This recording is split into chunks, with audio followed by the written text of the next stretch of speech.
Hey, everyone, and welcome to your favorite cybersecurity podcast.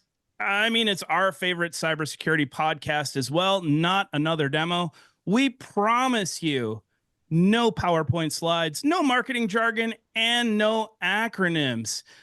I am your host, Matt, the trendsetter Nelson, and I have with me the one and only Mr. Aaron Bragg and the icon, Anthony Coggins. I think we're just going to roll with these wrestling names. It's kind of working.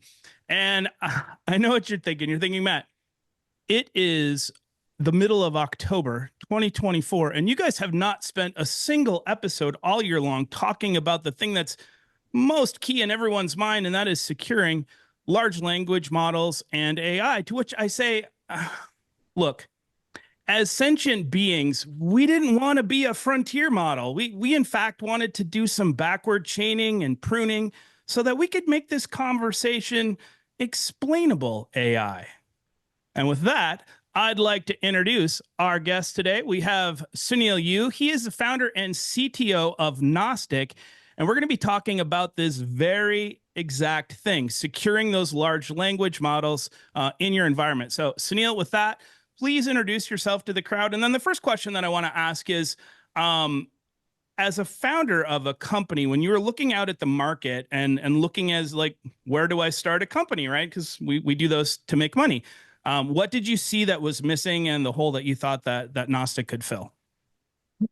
That's a great way to introduce who I am. For those who don't know me, my background goes back quite a ways in cybersecurity. I've been a practitioner for 30 plus years.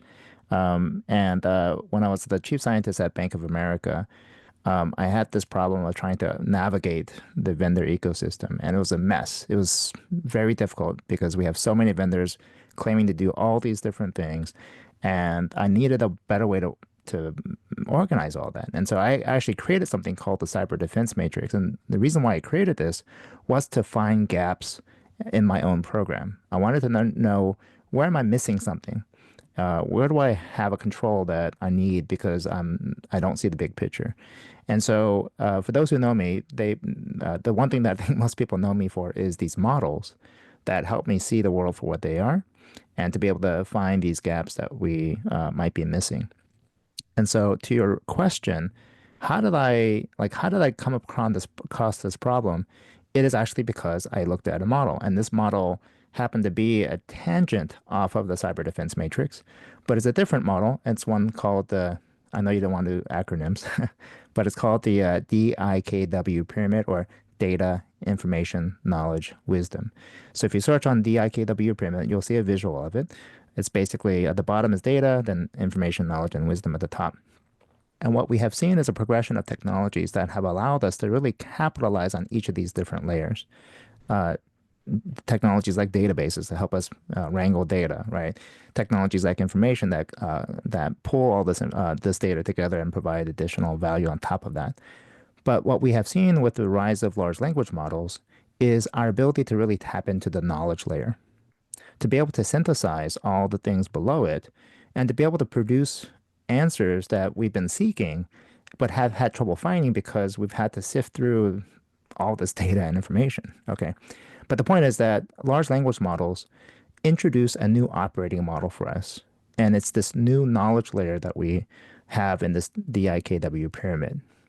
And what dawned upon me, what became evident when you see it from this model is we have all these technological controls to help us address the data and information side of the pyramid, but not this knowledge space.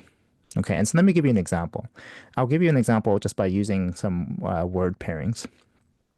So, uh, well, first of all, in defining the problem space for AI, it's kind of hard because you would say, oh, this is a brand new thing. But if I can replace the word AI with the word knowledge, meaning, again, we're at this new knowledge age, and now I want to define the problem space for AI, how could I do that if you start? It's hard to do that if you start with a blank sheet.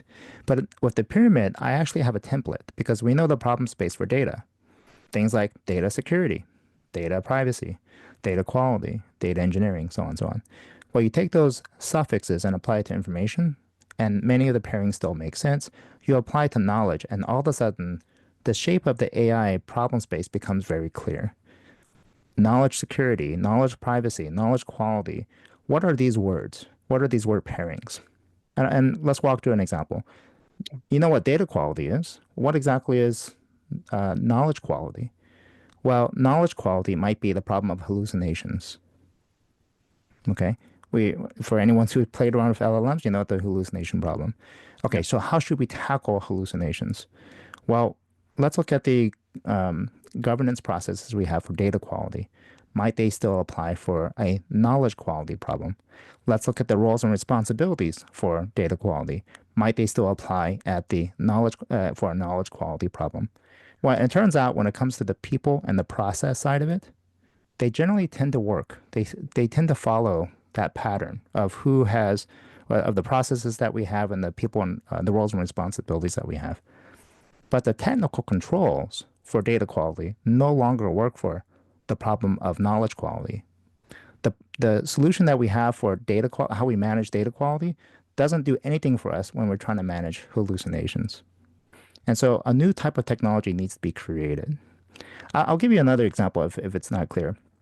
Let's Many years ago, Facebook released something called social graph search, and it was super powerful because it allowed us to discover things like our friend the our favorite restaurants amongst our friends, our what common books that we liked, common movies, whatever else might be.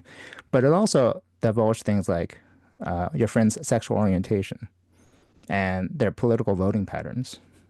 And if you remember Cambridge Analytica, what did they do? They used this to infer things like your voting patterns and such. This is not a data privacy issue because there was no field in your Facebook profile that says I'm a Republican or I'm a Democrat. Rather, that was inferred, and that was a knowledge privacy concern. So it doesn't really matter what data privacy controls you might have had, it still would have violated knowledge privacy.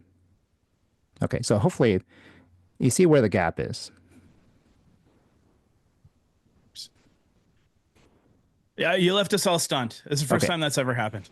No, No, no, I no, no, think that's no. interesting because I was trying to process. I was still I was digesting. trying to Yeah. I was trying to process that because there's two things that I kind of like preach all the time when it comes to like AI, and I just even talked about this last week on LinkedIn, was sometimes when you have to get through the marketing fluff, you have to separate the wheat from the chaff, all the stuff that you're talking about. At the end of the day, it's just data, right? So I love the fact that you were equating it to take AI out of it and take knowledge. The other reason why I think it's kind of neat is you even have a good example of doing the differences like on your website, right? So on your website, you have an example like, hey, you have an internal LNM, your salespeople want to know something. What is this quarter sales revenue? Normally it would spit out that number, right? That additional context, the knowledge behind it, right? Whether you're doing with metadata tagging or hover, is that the right answer should be like you have the specific sales figure is company confidential, but do you want to know blah blah blah, right? So that is where, to me, you're using that it's knowledge, not AI, is a wonderful, wonderful example. So sorry, go ahead, Anthony. No, I was just saying I was still digesting what he was saying. So that's my I guess my first question then is what you've identified this problem. What's your approach to solving it? Sure. Is it consultative? Is it systematic? Do you have something that's analyzing? Like what is the approach then to Okay. identify yeah, the and let gap me and solve the Sunil, problem? let me just add on to that because what I'm seeing is a lot of the AI conversations that I'm having are like data security driven. hmm Now we're talking about like knowledge security. So tack that piece So on to Anthony's question. great. And it's exactly the way that I found the problem space because I gave you the example of data quality, knowledge quality, data privacy, knowledge privacy. Now go into the space that we are very comfortable with, which is security, right? We have an understanding of data security and this concept of information security. What exactly is knowledge security?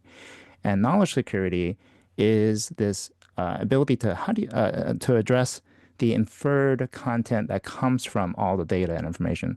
It's the aggregation problem that we all know and love. Once you start aggregating all this content, can you still infer, even if you didn't have access to, let's say, layoff information, could you infer that from all these other bits of information? And so that the problem that that emerges at the knowledge layer is a term that that is familiar to anybody who's been in DoD or the military. It's the concept of need to know. How do we control for need to know within the context of large language models? Because that's fundamentally the gate that needs to be put in place. You may actually even have direct access to the underlying content through the file level or through the data and information level. But do you have a need to know at the aggregator level? I'll give you a very specific example. Let's say you have a executive assistant who has access to their boss's email. Okay. And of course, there's a lot of reasons why that may be the case. But if that executive assistant went into an LLM and said, hey, tell me about all the M&A activity that's about to happen, does that EA actually have a need to know for that? And of course, the answer is no, they don't, right? So you don't want the LLM to go and just say, oh, here you go. Now, if you're the CEO, then of course you should have a need to know for that. So the challenge here is right now we have with large language models a form of access control that is more mandatory in nature. So if you know about access controls, there's two major types of access controls: mandatory access controls and discretionary access controls. So let's apply that principle, but adapt it to LLMs. A mandatory access control looks something like don't hallucinate, don't allow jailbreaking, and something universal like don't tell me how to build a biological weapon. Okay. But actually, even that last point about don't tell me how to build a biological weapon, that actually could be a discretionary access control because let's say you're a CRISPR researcher, then you may actually have a need to know for that. Okay. What I'm talking about is really a discretionary access control around topics that some people do have a need to know for, like layoffs or M&A, and that those same topics, though, other people don't have a need to know for. And what we need to be able to do is to control at the knowledge layer the ability for LLMs to say, okay, do you have a need to know for this topic? If yes, here's the answer. If no, sorry, I can't help you with that. Would you think that you could apply that same logic and concept to avoid issues with that lawyer referencing? Remember last year, or the year before, the famous thing with a lawyer referenced precedents that was made up by the AI. Using that same logic that you're talking about, you could hear the different stuff, so you could utilize like a bigger law firm's database, right, of what they did and what like the court what the court, how the court cases went, and then kind of layered that on there so that you're less likely to get hallucination. Or am I still pie in the skying that? I mean, is that conceivable? Yeah, so the problem that the lawyer had was a hallucination problem because they weren't grounding it in content that you could say, look, I want you to answer based on this set of content that I actually have access to, or that the organization as a whole has access to. Now, the challenge that we have is when it comes to, let's say, turning on an example of a situation where you could have an LLM have access to your entire corporate environment would be something like Copilot for M365. Okay. Now, the challenge is there's a lot of very sensitive content, of course, in your corporate environment, and not everyone should be able to have Copilot just retrieve any sort of content for you. So what Microsoft does is they act on behalf of you and use your permission space set for that retrieval. The problem with that assumption, but the problem with that approach is there's an underlying assumption that your permission structure is actually correct, that there's no miscategorized files, that there's not someone who accidentally put a spreadsheet full of salary information in What the are wrong you folder. talking about? Nobody has That that happens? problem. No, everybody's Grandfathered rights, or Anthony's got the same level of access as a director as he used to have as an engineer. That's right. So we all recognize that there's overshared content within our enterprise file shares and SharePoint or whatever. And when we turn on something like Copilot, it accelerates the discovery of that overshared content. And so that particular point is actually how we work initially to start the whole process of capturing need to know. It doesn't even matter if if you're going to turn on Copilot or if you've already deployed Copilot, if you're never even going to use Copilot. The central point is we know we already have overshared content with M365. Why not use Copilot as a scanning account to go and systematically find all that overshared content very fast? Okay. If you're running the SPM or Varonis or a lot of these other data scanning discovery tools, which, by the way, when I was at a major financial institution, I would run that myself, and it would take months to complete. It would take months and months to complete, by which time, after it completes, you end up with a mountain of additional content you have to go scan again. And I think I would encourage people to still use those tools. I'm not actually discouraging them. That is solving the problem at the data level. And then there's classification tools that's solving the problem at the information level. But I'm also suggesting why not zero in on the most sensitive topics through the knowledge level? Why don't we take a knowledge-centric approach to quickly find the sensitive content, the low-hanging fruit effectively, that we can go and quickly remediate and address? Because whether you turn on Copilot or not, we know it already exists. Let's use it to accelerate that discovery process for ourselves proactively. And if you do actually plan on turning on Copilot, you now have a safety net. You know what's exposed. You know that you've cleaned up the immediate exposures, things that could cause organizational harm. And now you have a level of assurance that, okay, if someone went in after we turn on Copilot and they're looking for sensitive business topics, look, we've already gone through all of those. We've probed it from all these different vantage points. And we have a degree of confidence that these things aren't going to happen because we've done that proactively ourselves. Do you need to have hold on. classification? Well, real quick, it's along those lines. Do you need to have classification in place in order to get that enforcement?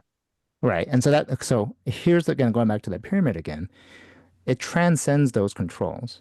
In fact, so let's just be clear. How good is your data security program? How good is your classification program? Nobody has a good one. Nobody. We spent a lot of money trying to do that, and I would say it's still not what we would want. But the point is that at the knowledge level, it's really transcending a lot of those controls anyway.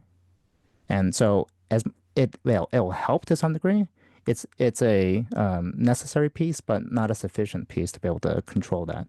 And so if you don't have that in place, I think that's okay. In fact, that's again the standard case for most people.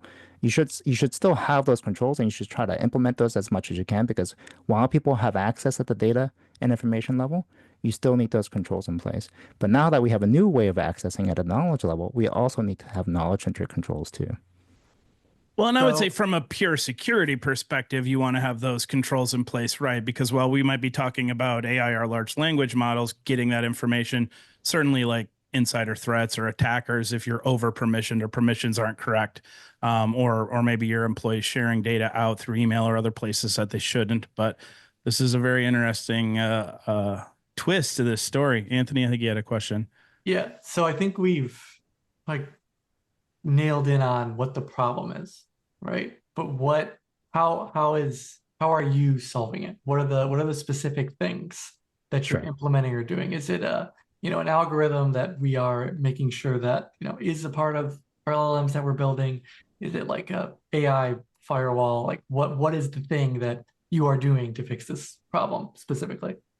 Sure. So we provide 4 major functions. First is to give visibility in terms of what knowledge is reachable from different standpoints. And I'm using the word reachable because, if you think about the network world, network reachability is something that we use to understand the network space.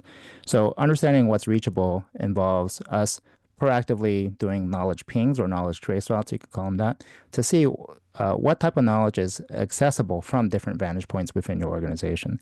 The way we start off is a simple, very simple onboarding, which is we just basically need an M365 scanning account, and that account has no permissions outside of being part of the everyone group. And from there, we can then see what knowledge is reachable from that vantage point. You can probably guess that there's probably more than most people would want, but it provides an initial sort of view of what the low-hanging fruit is from that sensitive topic standpoint. What we also want to do is then look at from different vantage points. And I'm not talking about roles here because no one has a really great role-based access control system either. We're just talking at a high level, like what departments you have, and say pick somebody from sales, pick somebody from finance, pick somebody from engineering, and just copy their permission set or make them part of that particular OU. And then we also look at the what's reachable from those different vantage points as well. Now that gets to the second piece, which is okay. So we get the what's reachable. Now the question is this what you intend? There's content that is revealed to different, there's sensitive business topics that are revealed to different profiles within your organization. Obviously, the one that has no permissions shouldn't get access to any of the sensitive business content. But the question of should it be provided, should sales information be provided to engineering? Okay. Now we have an opinion on that. Okay. But that's our opinion. But not necessarily it's not a uniformly held opinion across every organization. And even within the organization, it may change over time, right? For a new young startup, everyone in my company knows our forward-looking sales revenue. Okay. Will that be the case a year from now, 2 years from now? No. So even within the same organization, your need to know boundaries will change. But our starting point is to say, here's actual evidence of something that we believe is overshared. You tell us if this is what you intend.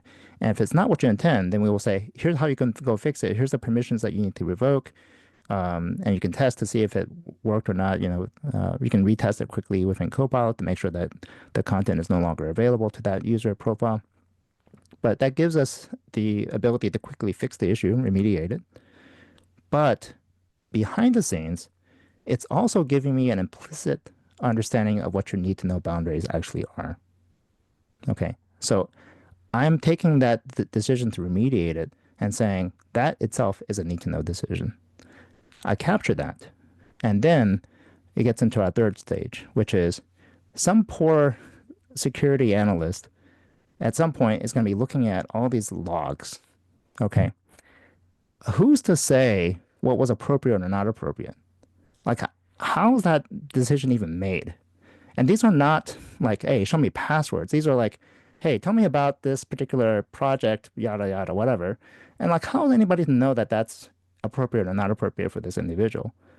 Back to You your need to company have, confidential comment. Yep.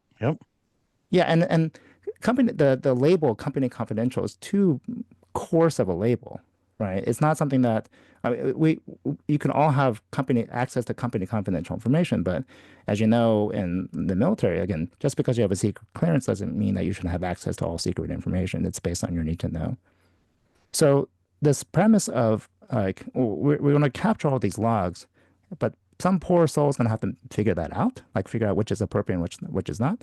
No, that's not going to be feasible. What they need is a understanding of what the boundary should be. What should be how should knowledge be segmented within the organization? I'm using that term deliberately because it will give you a hint into how we're thinking about the problem space, because it's very similar to how we think about network segmentation. You roll out a network. On day one, it's flat. Makes it very powerful. A lot of things are reachable, but it's also very dangerous. When you turn on an LLM, your knowledge space becomes flat. Very powerful, very dangerous. So what do we need to do? We need to segment that knowledge space.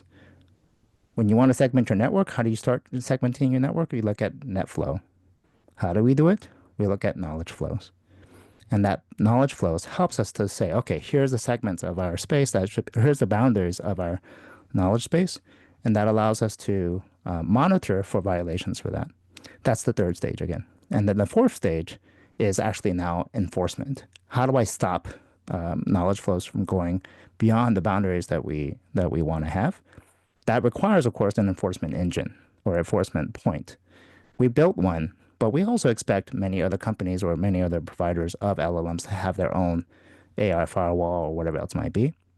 But this need to know problem is going to be pervasive. It's not just with Copilot and M365. It's going to be with Slack. It's going to be with Einstein AI. It's going to be with Notion AI. It's going to be with all these other SaaS-based applications that have an LLM-based search. And then you can get me started on the agentic AI, but think about that too. Like, what's going to control their need to know? Well, that's the foundation of what we're building. We're building a way for organizations to fundamentally start creating, defining, and managing the need to know policy. Our starting point is just by simply showing you where you have overshared content. And we all have that problem, okay? Yep. But the longer term, the goal that we really have is to be able to systematically define need to know, because that is going to be the fundamental access control for the LLM age. So where do you find inside the company, like what group are you usually starting these conversations with? Because it sounds like security, but it also sounds like some of this sits outside of security, or maybe this enables decisions to be made outside of security because, like you said, some of those decisions aren't things that we would even know, right? Like, can this person have this have this knowledge piece? Maybe that's beyond us. So where are you having, or I mean, where are you seeing your conversations either starting or winding up? What groups are involved at the corporate level? Yeah, great question. So from the buyer standpoint, it's typically, and where the budget comes, it comes from typically our starting point is security people, Security. just because we know security people, right? Yep. But it's coming from either their data security budget, their IAM budget, because this is fundamentally also an IAM problem, or an AI budget. Okay. And of course, the AI budget is all new initiative budget, which is nice. But if you already have a data security budget, or if you have a IAM budget, which of course most of us do, then this can be pulled from them. But you're also, Matt, you're hitting upon a real fundamental piece of what I think we're doing that is drastically different than how we think about traditional security. This is not if I said, hey, engineering has access to layoff information, that is not a security problem. That's a business problem. That's right. Yeah. I don't have to explain CVE 2024, blah, blah, blah, blah. Okay. The business side instantly gets it. And they're like, got to fix that. Like, there's no question about it, right? They got to fix it. There's an intuitive understanding of severity and the urgency of addressing that issue, which is drastically different than how we've traditionally looked at security at the data and information level. And I think this is really where we as security actually become we've always talked about being an enabler. But what if by enabling this type of capability, we also unleash all the undershared content as well? So we have an oversharing problem. That's what is causing a lot of pain initially and causing us to hold back on it. But what is actually the reason why people are rolling out LLMs? It's because we have a massive undersharing problem. We need to be able to share institutional knowledge quickly and easily so that people can get their job done faster. And they're held back because they aren't able to do that. And that's an undersharing problem. And this unleashes the ability to do that as well. There's a fifth stage, which Aaron kind of talked about at the very beginning, but I'm going to come back to that now. So I mentioned, again, visibility, remediation, monitoring, enforcement or protection. But the knowledge age has an interesting new artifact or interesting new opportunity. What if I can reshape the answer based on your need to know? So it's not a yes or no answer. It's well, hold on. You're a fifth grader. Let me explain quantum field theory to you as a fifth grader versus as a college student versus as a PhD candidate. I'm not saying no to you. I'm just shaping the answer differently. So you ask about sales revenue and you're in marketing. Let me tell you which marketing campaigns are contributing most to sales. I don't need to tell you the sales number. I just need to tell you which marketing campaigns are most efficient at doing that, right? And that's much more enabling than saying, sorry, I can't tell you, go pound sand or something like that, right? Yeah. Wow. I think we could carry this conversation on like we blew all day through our long time and then limit pretty fast, continuing. didn't Yeah. Guys, I learned something today. I learned that data is a little bit different than knowledge. And without question, in an era of artificial intelligence and large language models and this bold, brave new space we're moving into, we as security people need more than ever to understand our business, how our business operates, what sort of things we're trying to do as an organization, so that we can have these knowledge conversations, not just data and security conversations. So, Sounil, that was awesome. So thank you, one, for being a part of this podcast. We will have this certainly up on all of the socials. If you're watching, please like and subscribe, comment, do all of that fun internet stuff. And we will see you again for episode 53. Thanks, everyone.